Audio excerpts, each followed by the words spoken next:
¿qué tal? ¿Cómo están, amigos de I123? Pues ya estamos en estas entrevista que también va a pasar al podcast, porque déjame decirte que ya empezamos a grabar podcast en I123. Muy bien. Te vamos a invitar algún día cuando tengamos que hablar de política, pues sí, pero le tengo que hacer promoción al podcast porque en el podcast hablamos, pues sí, no tradicionalmente, no como hacemos entrevistas, y esa es la intención que hoy tengo de hacer también con esta entrevista, hacerlo un poquito más amena, más tranquila.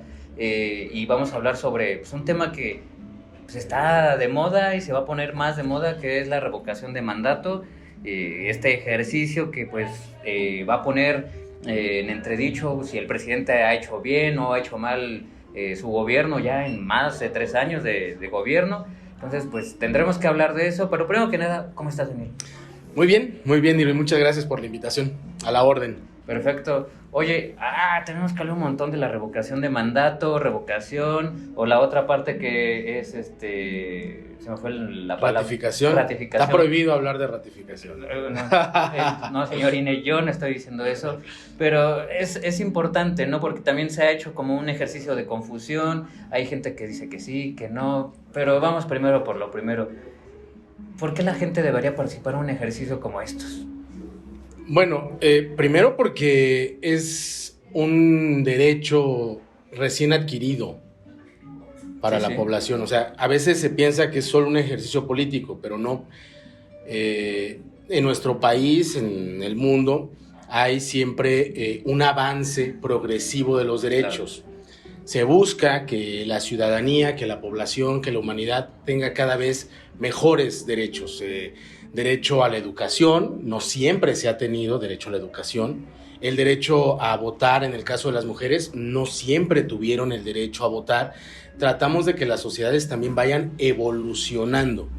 Y este es un momento de evolución para la sociedad mexicana.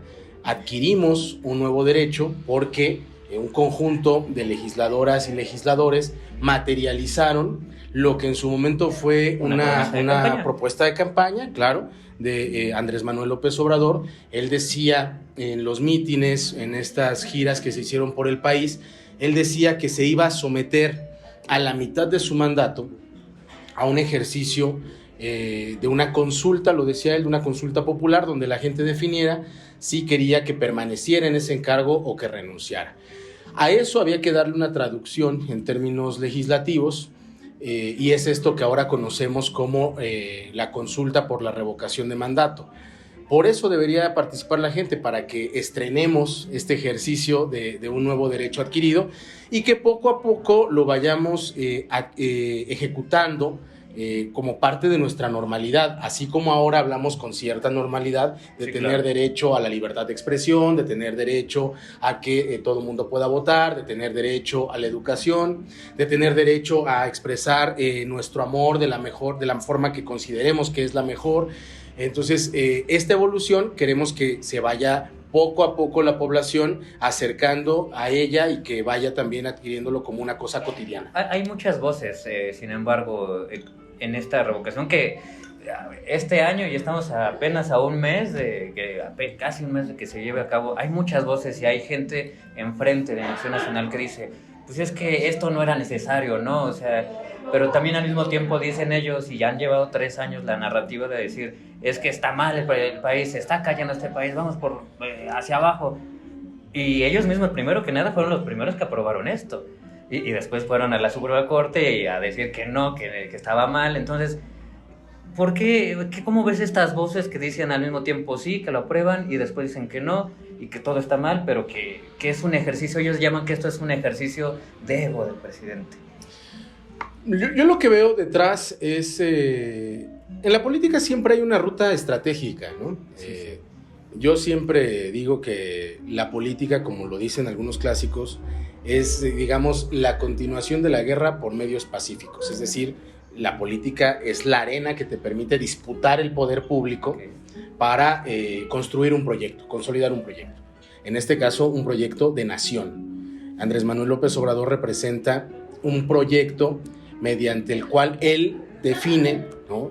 Y muchos seguidores, cómo se deben repartir los recursos, cómo debe darse el reparto de la riqueza del país, si debemos tener nosotros control o no sobre el sector energético, temas de soberanía. La derecha tiene una opinión, la izquierda tiene una opinión, el presidente tiene su opinión, y eso es lo que pone en juego. Rumbo a ese ejercicio de la disputa del poder se generan estrategias. Todas me parecen válidas, siempre y cuando actúes dentro del marco normativo, me parece legítimo. La derecha calculó que en el primer tramo del gobierno del presidente podrían desacreditarlo. A eso se debe esta campaña sucia de lo de Loret de Mola, el tema del hijo del presidente. Y en su cálculo dijeron, si lo logramos desgastar lo suficiente, con su propia propuesta de revocación, lo tumbamos. Y la última encuesta del Universal, por cierto, un medio que auspicia a Loret de Mola, aún con toda estrategia de golpeteo al presidente, lo pone en un 70% de aprobación.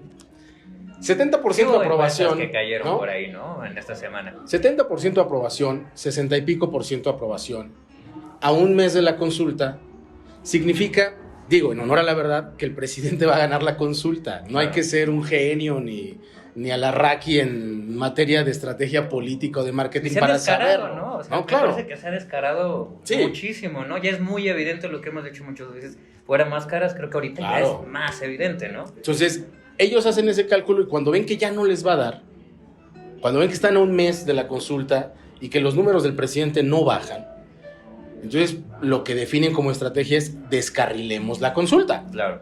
Oye, entonces ellos que en su momento, que en el inicio fueron promotores de la consulta como un espacio donde ellos creían que podían derrotar al presidente, bueno, el mayor ridículo, el mayor ejemplo y ridículo de esto que comentamos es la conferencia que dio diputadas y diputados de Acción Nacional en el Estado de México. Pues imagínate un diputado diciendo, el ejercicio es muy bueno, si no se consultara sobre Andrés Manuel. Dices, bueno, ¿cómo? O sea, no entiendo, ¿no? Y creo que es eso, y yo lo he charlado incluso con compañeros, medios, también con otras fuerzas políticas. Creo que hay una cerrazón a pensar que este ejercicio se trata únicamente de Andrés Manuel, ¿no? Cuando también hemos dicho muchas veces, imagínense que este mismo ejercicio en el 2015, ¿no? Cuando ya había pasado a Ayotzinapa, cuando ya habían pasado ciertas cosas en el gobierno de Enrique Peña, pues creo que hubiera salido también la gente a salir, ¿no? A decir, oye, ¿qué está pasando, no? Claro, ahora, esto que dices de que es un capricho del presidente, creo que también ha faltado información porque se ha centrado mucho el debate en torno a solo el presidente, pero esta es una ley. Sí, sí. Y esta ley es aplicable también a los gobernadores y gobernadoras. Y por cierto, es una ley aplicable a las presidentas y a los presidentes municipales, ¿no? Es una ley que nos aplica a todos como mexicanos, todos como mexicanas y mexicanos adquirimos ahora el derecho de revocar un mandato, ya hay una ley para eso. Existía, digamos, esta máxima constitucional y casi de dominio popular del pueblo pone, el pueblo quita, pero no había cómo materializar ese ejercicio, ahora lo tenemos como derecho adquirido. Y todos quienes ostenten un encargo de elección popular de carácter ejecutivo también son susceptibles a este mismo ejercicio de revocación de mandato. Entonces yo creo que la posición que ha asumido particularmente los partidos de la derecha o el bloque ya, como dices, mucho más descarado que negaban su existencia del PRI-PAN-RD, pues han asumido ya una posición han anticipado que van a perder la consulta. ¿Qué tendrían que estar haciendo? Pues tendrían que ser los primeros promotores de la consulta. La consulta, por cierto, no te prohíbe exhibir tu posición sobre la misma. Sí, claro. No solo como ciudadano estás posibilitado a estar difundiendo o a estar invitando a que se participe en la consulta. Además, como ciudadano estás posibilitado a decir qué posición tienes con respecto a ella. Hay otra lógica para los servidores públicos. Los servidores públicos no pueden llamar a votar en un sentido o en otro. Y parece que Acción Nacional sí lo hace. No lo dicen abiertamente, pero de manera velada lo dicen.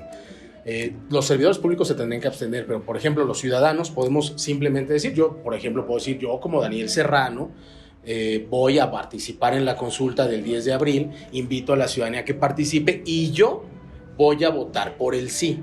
para que Andrés Manuel López Obrador continúe en la presidencia de la República, porque a mi juicio ha ido cumpliendo con las propuestas que hizo durante la campaña.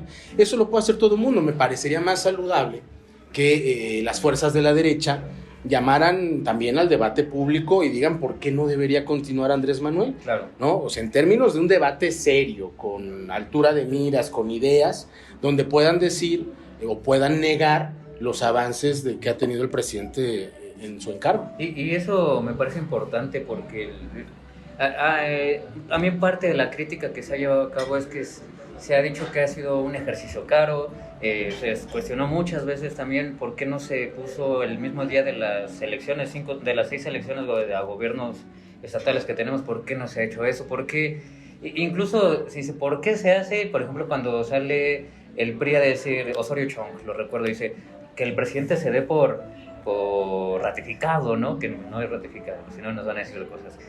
Y, o sea, ¿por qué hacerlo? A mí, yo creo que la crítica que tengo es, creo que se puede dar una cierta ingobernabilidad y creo que debería ir acompañado de una reforma política al tener ya esta forma de decir, bueno, vamos a partir los gobiernos en 3, ¿no? Si de por sí sabemos que 3 años es muy poco para operar y pues, tienes que operar políticamente para mantenerse, ¿no? en el gobierno. Entonces, sí. ¿No crees que también es un ejercicio caro lo que está llevando en el INE? ¿Cómo ves la posición del INE? Que también, a mi forma de verlo, no creo que ha sido la más adecuada. No es un ejercicio, digamos, austero, ¿no? Yo también creo que debería perfeccionarse la ley para hacerlo un ejercicio concurrente, pero igual, si se hubiese planteado el ejercicio concurrente y se hubiese atravesado claro. en la ley, manifestado ahí en la ley, la derecha diría que es plan con maña, claro. que porque queremos aprovechar la misma campaña para elegir autoridades que para refrendar al presidente en su encargo. O sea, la derecha va a estar en una actitud permanente de que nada le guste, de no reconocer absolutamente nada. No es un asunto racional. Esto claro. es muy importante que la ciudadanía también lo sepa. O sea, la derecha no está actuando de forma racional, está actuando por consigna. Así Andrés Manuel, así si hicieran ellos una propuesta y Andrés Manuel les tomara la palabra, dirían, no, esto está mal. O sea, porque es una consigna, no hay un ejercicio racional de la derecha. Entonces, es muy importante que se entienda que quien estuvo complicando en términos económicos la consulta fue el INE. Okay. O sea, los reclamos de que no había recursos suficientes fue el INE. Por cierto, para esta consulta está utilizando el INE por petición de Lorenzo Córdoba 3 veces más recursos que lo que se utilizó para el ejercicio de juicio expresidentes, o que así se llamó, y colocando el mismo número de casillas. Okay. Hay una actitud, y yo lo he dicho en otros espacios y también contigo, hay una actitud deliberada del INE de dejar de ser árbitro y empezar a jugar políticamente. Bueno, todo el tiempo el INE le ha machacado a Andrés Manuel López Obrador que no puede opinar sobre el tema. Incluso ya anunció el presidente que vendrá a la inauguración del aeropuerto, pero que se va a quedar callado porque si no el INE se enoja. Y sin embargo, Ciro Murayama sale y va a un evento de Acción Nacional a hablar sobre temas de la consulta y dice, a mí nadie me va a callar porque esto es un ejercicio de libertad de expresión y no me van a censurar.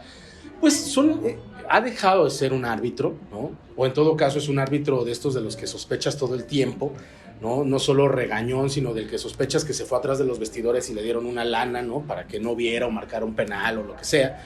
Entonces, es un árbitro muy cuestionado. No cuestionado por nosotros, eso también hay que decirlo. Es un árbitro cuestionado duramente por su propio actuar. Bueno, es un árbitro cuestionado por la tribuna. Sí, claro, claro. No por los equipos que juegan.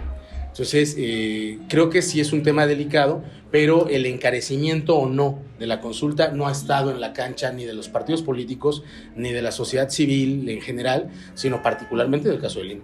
A mí hay algo que me llama mucho la atención y creo que hasta me duele, me lastima en ese sentido, ¿no? Ver a legisladores, a políticos de oposición llamando a la participación ciudadana como si tuviéramos mucho que presumir, cuando ahorita, por ejemplo, vienen procesos de elección de copaces, de delegados, que son los primeros procesos, las semillas de la participación ciudadana, ¿no? Y estamos a nada, o a menos de un mes también, sí, de que esto se dé a cabo, ¿no? ¿Cómo incentivar esta participación ciudadana si desde enfrente de nuestras legisladoras son los primeros en decir, no vayan, no participen? Creo que con espacios como este, o sea, con activismo ciudadano, con campañas en territorio, esto que dices es un gran ejemplo. A ver, Sí. imagínate que dirigentes partidarios, actores políticos, dijeran no hay que participar en la elección de las autoridades de Naucalpan porque gobierna el PAN, entonces seguro el PAN se va a llevar la mayoría de autoridades auxiliares. Pues es estúpido. Sí, claro. Es el mismo caso de decir no debemos participar en la consulta porque va a ganar López Obrador. Es así de absurdo. Claro. No, tenemos más bien que ayudar por todos los medios posibles a que la gente participe. Nosotros vamos a iniciar, yo he decidido arrancar con una campaña en el país, en el estado y también aquí en el municipio, que se llama 30 días por AMLO. Okay. Yo parto de una condición personalísima, de un análisis personalísimo.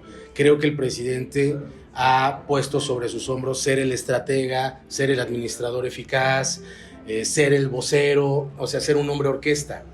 Y creo que, en honor a la verdad, lo digo como una crítica y autocrítica, le ha faltado partido al presidente.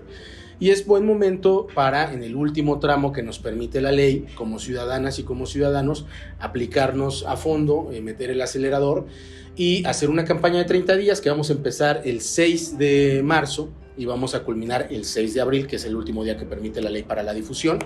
Y vamos a recorrer el territorio del país, el territorio mexiquense y el de Cuautitlán Izcalli, tocando puertas, invitando a la gente a participar y a que tome una posición, porque el INE sembró una campaña de miedo, diciendo no puedes hacer absolutamente nada, más bien solo ese día puedes ir a votar. No, sí puedes colocar en tu ventana una cartulinita que diga en esta casa vamos a votar por el sí en la consulta para que continúe López Obrador, o la leyenda que tú prefieras, ¿no?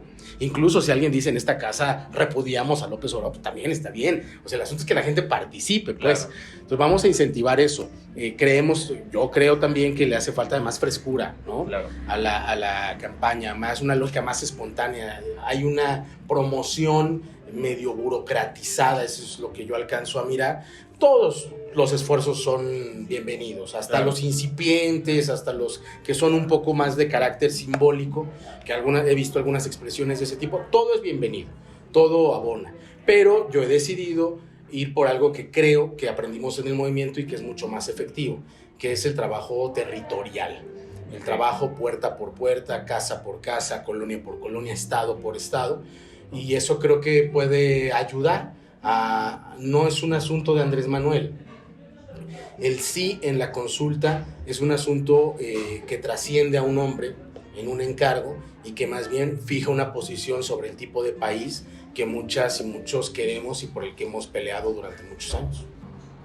Yo sé que Andrés Manuel eres parte, pues también de las ideas de lo que él ha construido, de toda su ideología, ¿no?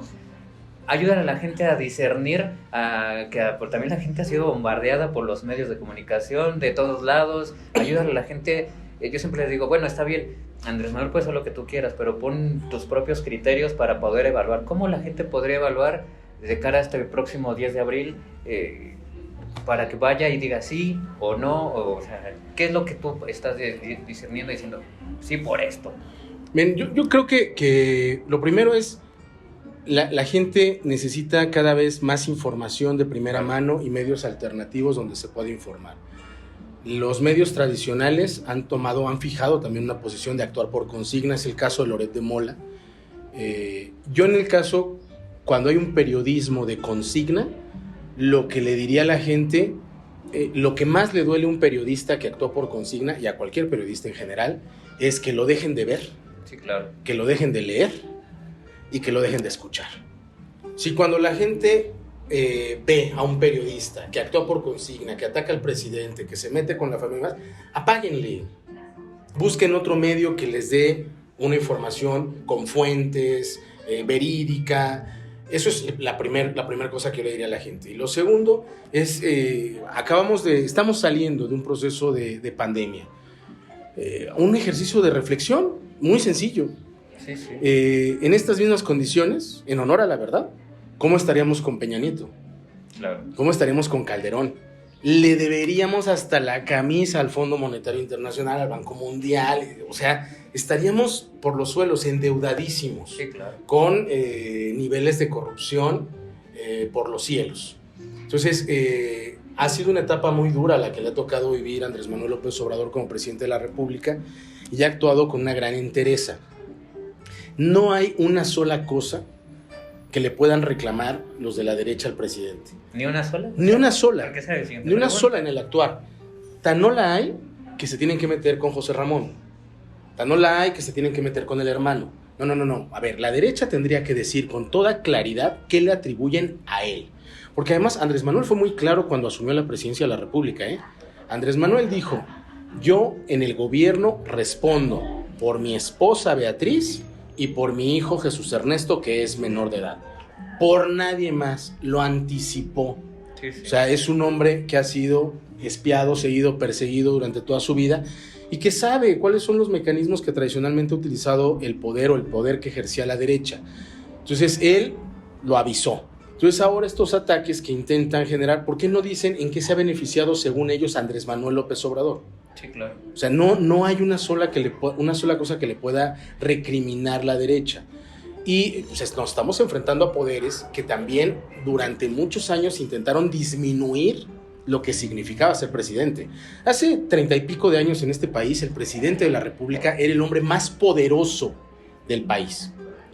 Y después la derecha trazó el neoliberalismo, una estrategia para que el hombre más rico, que no era hace 30 y tantos años el hombre más poderoso, fuera al mismo tiempo también rico y poderoso. Claro. O sea, había una separación entre el poder económico y el poder político. Claro. El neoliberalismo lo que buscó fue juntarlos y que entonces la política también la hicieran los que fueran los más ricos y ellos tomaran las decisiones, e intentaron someter, y lo hicieron en un tramo de nuestra historia, intentaron que los presidentes de la República, como Peña Nieto, como Calderón, fueran sus empleados. Y les dije: no, a ver, tú no te la creas, ¿eh? Tú vas a estar en ese encarguito 6 años y nosotros te vamos a decir qué es lo que puedes hacer. Y se enfrentaron ahora a un hombre, ¿no?, que viene de la oposición, de un largo proceso de lucha, y que les dijo: no, yo sí quiero ser presidente de la República, voy a ser presidente y voy a ejercer. Y si tú debes 2,000 millones de pesos, como el caso más reciente con Salinas Pliego, le debes 2,000 millones de pesos al fisco, se los vas a tener que pagar.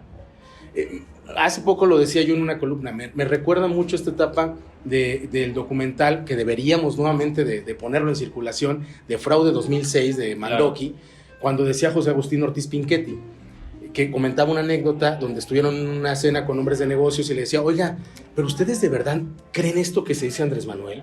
Que es Hugo Chávez, que nos va a convertir en Venezuela, que se come niños crudos en la mañana. Y le decían los hombres de negocios: fíjate qué cosa, ¿eh? O sea, no, claro que no lo creemos. Nosotros pagamos para que eso se crea. Hoy lo decía Slim, ¿no? Precisamente ayer, antier, le decían: ya, déjense de pelear, ¿no? Claro. No tiene sentido, aprovechen. Claro, y le decía: bueno, y si ustedes no creen eso, ¿por qué hacen? ¿Por qué pagan para eso? Y la gente de negocios le contestaba: el asunto es muy simple. Nosotros tenemos un acuerdo con el gobierno que nos permite no pagar impuestos. Sabemos que si llega López Obrador a la presidencia, eso ya no va a ocurrir. Es así de simple, y hay un cálculo. Imagínate, si tú le debes 2,000 millones de pesos al fisco, ¿no?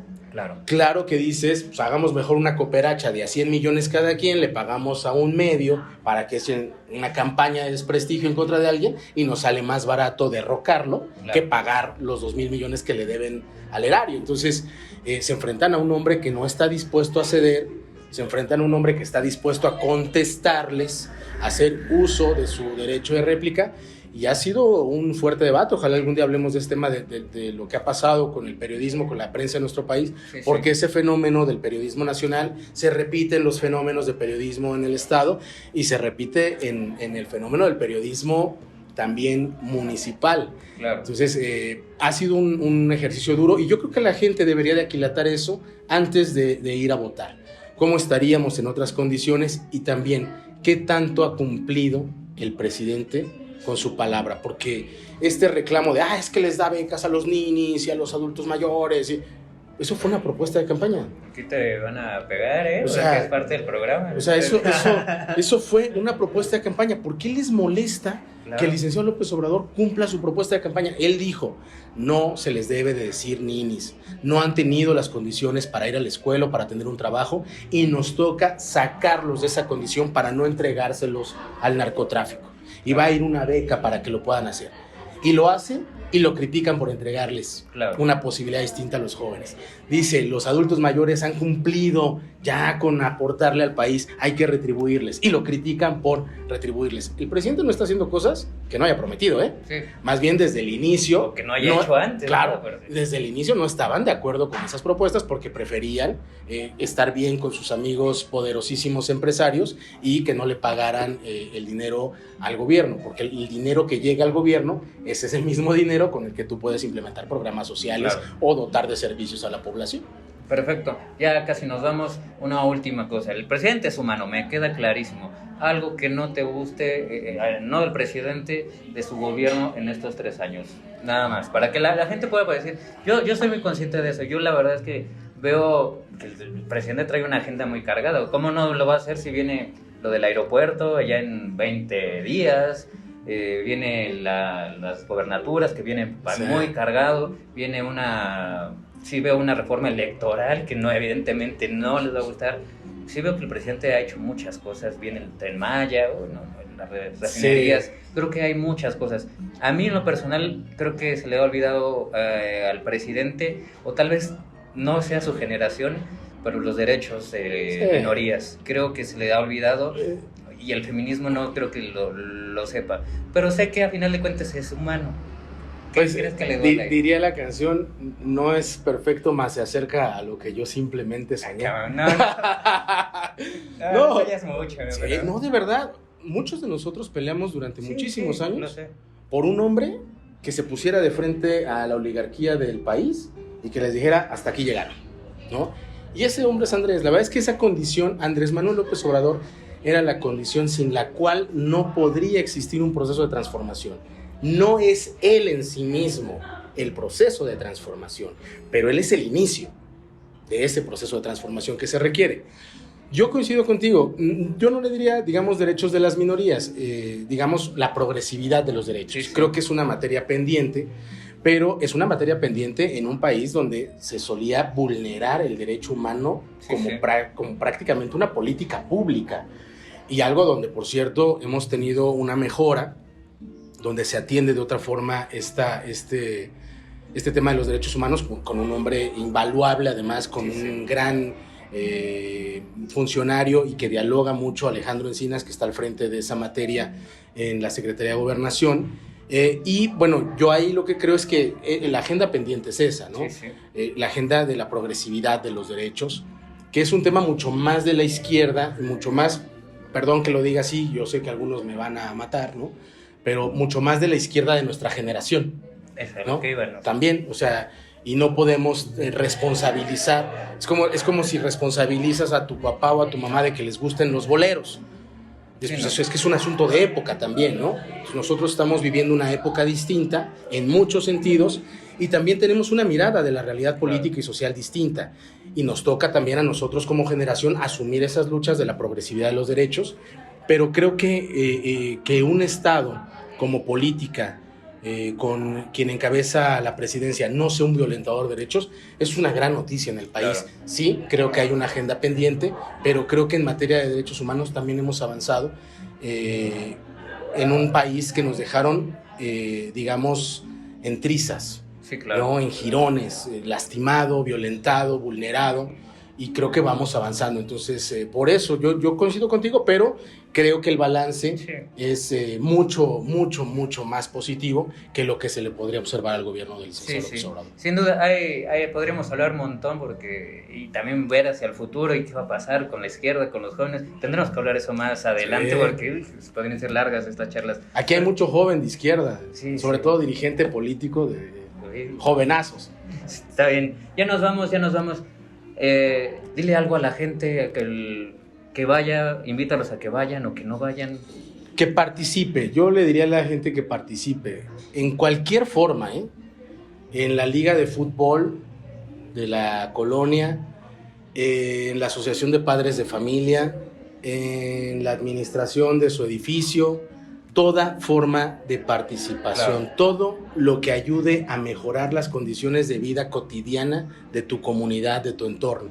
Y en este caso, bueno, pues con más razón, el ejercicio de un derecho de reciente adquisición, que es la posibilidad de revocarle el mandato a quien ostenta la presidencia de la República. Yo invitaría a la gente a que participe, a que acuda a votar el 10 de abril. Yo, a título personal, voy a recorrer el municipio, el estado, voy a ayudar en el país y acudiré a votar a donde me corresponde y voy además a votar por el sí. O sea, yo voy a votar porque Andrés Manuel López Obrador siga siendo el presidente de nuestro país, porque en mi opinión el balance es positivo y que la gente acuda. Incluso si son gente cercana a la derecha, bueno, pues acuda a votar por el no y ahí se verá. Sí, ese claro, es el mejor espacio, es la manera que hemos encontrado como sociedad para dirimir nuestras diferencias. Me parece que la posición de la derecha de llamar a no votar es una posición antinatura de quien confía en las instituciones. Claro, claro, pues perfecto. Nos vemos, muchas gracias, Daniel. Muchas gracias. Gracias, nos vemos en la próxima entrevista. Síganos en todas las redes sociales, ya sabe, en Facebook, Twitter, Instagram, YouTube, TikTok. Y ya también lo pueden encontrar en Spotify, ¿sí? ¿Cómo no?